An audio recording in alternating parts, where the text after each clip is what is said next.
I've had my second day and it was interesting. I mean, it was kind of a mix of emotions for me because, well, I will talk about that later. Well, first of all, me and the vet students, we finished building the fence, which we're really proud of, and the manager of the SPCA was really thankful and happy about it.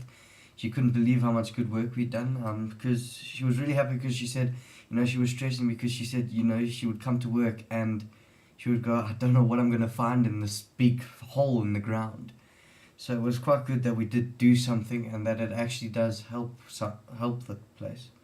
But there were two saddening moments for me today, and that's where I had to bear witness to two really lovely little Dachshund dogs.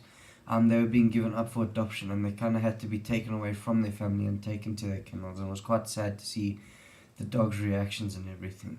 And the other moment was I saw a dog in quarantine, and it's in this cage, and when I asked why the dog was in quarantine, they said that unfortunately it was a female dog and she had just lost all her puppies. They had all died.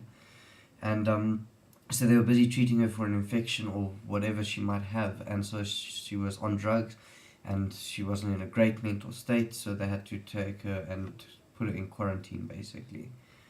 However, I did get like a real moment of pure bliss, and that's because after we had done the kennels and the fence and everything, we went around to the kennels and stuff and looked for work. And I played with some puppies. I had an absolute ball playing with about 7 puppies, 2 of whom were very naughty and decided that biting me everywhere would be a fun, good idea. But yeah, it was really fun playing with puppies, and I look forward to probably playing with some more tomorrow and walking other dogs and getting anything they need done.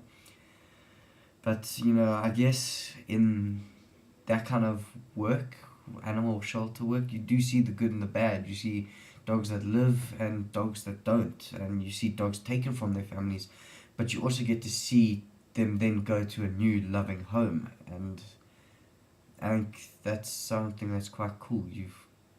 Because you see the good, but there's always the bad, but you always see the good, and I think that's quite nice to see.